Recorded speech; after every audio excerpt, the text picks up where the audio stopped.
NCERT जो आज अपनी किताबों में दिखा रहा है वो सच है या फिर जो पहले बताया गया था वो सच है? और अगर आज का सच ही असल सच है तो पहले सच छुपाया क्यों गया?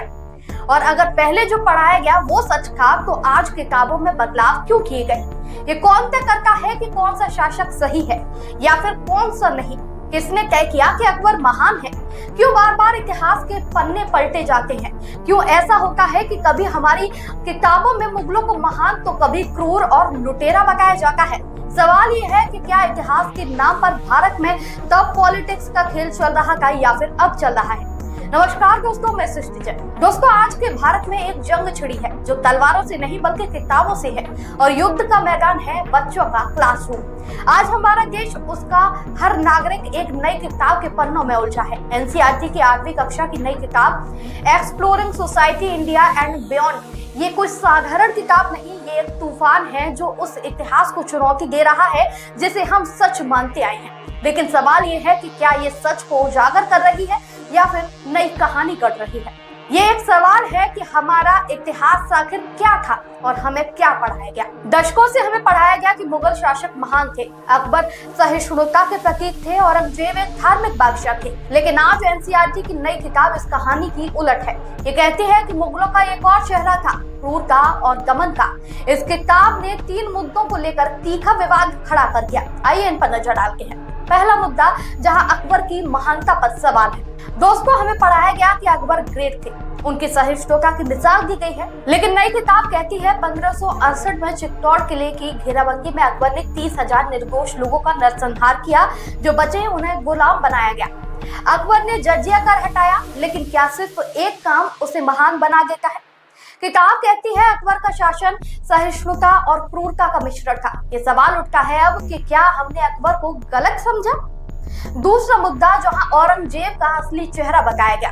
दोस्तों, पहले की किताबों में औरंगजेब को धार्मिक शासक बताया गया था, लेकिन आज नई किताब ये खुलासा करती है कि उन्होंने अपने भाई दारा शिकोह का कत्ल किया, अपने पिता को कैद किया, जजिया कर दोबारा थोपा, बनारस, मथुरा, सोमनाथ के मंदिर तोड़े, सिख धर्म, जैन धर्म, सूफी, पारसी, किसी को नहीं बख्शा। क्या यही है वो धार्मिकता जिसे हमें पढ़ाया गया? तीसरा मुद्दा है मंदिरों का विध्वंस का। दोस्तों, किताब में साफ लिखा है कि मुगलों ने काशी, विश्वनाथ, अयोध्या, मथुरा जैसे मंदिर तोड़े। दिल्ली की कुव्वत उल इल्जाम मस्जिद इसका जी का जागर का सबूत है। इसके शिलालेख कहते हैं कि इसे बनाने के लिए 27 हिंदू और जैन मंदिरों को ध्वस्त किया गया। ये तख्त शिलालेखों, ताम्रपत्रों और फारसी फरमानों में दर्ज है। लेकिन सवाल ये है कि इन तथ्यों को अब तक क्यों छिपाया गया? एनसीईआरटी का दावा है कि ये सारी बातें सबूतों के आधार पर है, शिलालेख, ताम्रपत्र और फारसी फरमान। लेकिन सवाल ये है, अगर ये सच है तो 64 साल बाद ये याद क्यों आया? एनसीईआरटी की स्थापना 1961 में हुई थी। जवाहरलाल नेहरू से लेकर मनमोहन सिंह तक हर सरकार में ये सवाल उठा कि एनसीईआरटी की किताबें मुगलों और अंग्रेजों की तारीफ से क्यों भरी हैं। 2021 की एक रिपोर्ट की माने तो वहां अकबर का जिक्र 97 बार, औरंगजेब और शाहजहां का 30 बार, लेकिन शिवाजी का सिर्फ 8 और महाराणा प्रताप का 1 या 2 बार। ये नाइंसाफी नहीं तो आखिर क्या है? तब से अब तक मुगल काल और दिल्ली सल्तनत की आलोचना क्यों नहीं हुई? पहले मुगलों का महिमा मंडल क्यों हुआ और अब उन्हें खलनायक क्यों दिखाया जा रहा है? सच ये है कि मुगल काल में क्रूरता थी। काशी, विश्वनाथ, अयोध्या, मथुरा में मंदिर तोड़े गए। इसके सबूत शिलालेखों और पुरानी किताबों में भी दर्ज हैं। लेकिन सवाल ये है कि एनसीईआरटी ने इतने सालों तक ये इतिहास हमसे आखिर क्यों छुपाया? स्कूलों में पढ़ाई का तरीका बदल रहा है। स्कूलों को अब नए सवालों का सामना भी करना पड़ेगा। बच्चे अब इतिहास को सिर्फ रटेंगे नहीं बल्कि उन पर सवाल उठाएंगे। क्या वे अकबर को हीरो माने या फिर चित्तौड़ के नरसंहार को याद रखें?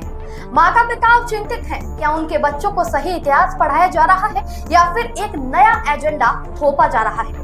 कुछ इतिहासकार इसे सही कदम मानते हैं तो वहीं कुछ इतिहासकार ये इतिहास का पुनर्लेखन कहकर इसकी आलोचना कर रहे हैं। ये किताब सामाजिक बहस को भी बड़ी तरह से हवा दे रही है। आपको बता दूं, हिंदू मुस्लिम संबंधों, सांस्कृतिक पहचान और इतिहास की व्याख्या पर नई चर्चाएं अब शुरू हो रही हैं। कुछ लोग इसे सत्ताधारी दल का एजेंडा बता रहे हैं तो कुछ इसे इतिहास सुधार का एक नया कदम मानते हैं। ये विवाद चुनावी मुद्दा भी अब बन सकता है। सोचिए दोस्तों, हमें औरंगजेब को महान बताया गया, लेकिन ये नहीं बताया गया कि उन्होंने सिखों के 9वें गुरु तेज बहादुर का सर कटवाया। हमें अकबर की तारीफ पढ़ाई गई, लेकिन उनके द्वारा चित्तौड़ में किए गए नरसंहार को छिपाया गया। दूसरी ओर ब्रिटेन अपने स्कूलों में नहीं पढ़ाता कि उसने भारत में कितने अत्याचार किए। 1943 का बंगाल अकाल, जिसमें 30 लाख लोग मरे, ब्रिटिश किताबों में नहीं है। भगत सिंह को वहां अपराधी कहा जाता है, लेकिन हमारे देश में मुगल शासकों का महिला मंडल क्यों किया जाता है? एक और उदाहरण है अजमेर शरीफ में ख्वाजा मोइनुद्दीन चिश्ती की दरगाह। 1911 की किताब अजमेर हिस्टोरिकल एंड डिस्क्रिप्टिव में लिखा है कि ख्वाजा चिश्ती मोहम्मद गौरी के सेना के साथ भारत आए थे, लेकिन क्या हमें ये इतिहास पढ़ाया गया? नहीं। यही आज का विवाद है। 3 बातें इसमें साफ है। मुगल काल में क्रूरता हुई, मंदिर तोड़े गए, अकबर और औरंगजेब ने हिंदुओं का गबन किया, छत्रपति शिवाजी महाराज और महाराणा प्रताप, पृथ्वीराज चौहान जैसे हिंदू राजाओं के साथ इतिहास में नाइंसाफी हुई है। दोस्तों, गलती तो हुई है, हमारी किताबों में आधा सच हमें बताया गया, पढ़ाया गया, लेकिन अब समय सुधार का है। इतिहास को एक तरफा लिखा गया, हिंदू योद्धाओं की गाथाएं गवाई गई, बच्चों को सवाल उठाना नहीं सिखाया गया, सिर्फ रटना सिखाया गया। लेकिन आज सवाल उठाना सिखाया जाएगा। इसके लिए जिम्मेदार कौन है? क्या एनसीईआरटी इस पर जवाब देगा? अब हमें सच को सामने लाना होगा। इतिहास को न लेफ्ट से न राइट से देखना होगा, बल्कि सच से देखना होगा। ये विवाद सिर्फ किताबों का नहीं है, ये हमारी पहचान, हमारी सोच, हमारी संस्कृति का है। हम न लेफ्ट हैं न राइट हैं, हम सच्चाई के साथ हैं। तथ्य आपके सामने है, फैसला आपको करना है। दोस्तों, वीडियो अच्छा लगा हो तो हमारे चैनल को लाइक, शेयर और सब्सक्राइब करना न भूलें। नमस्कार।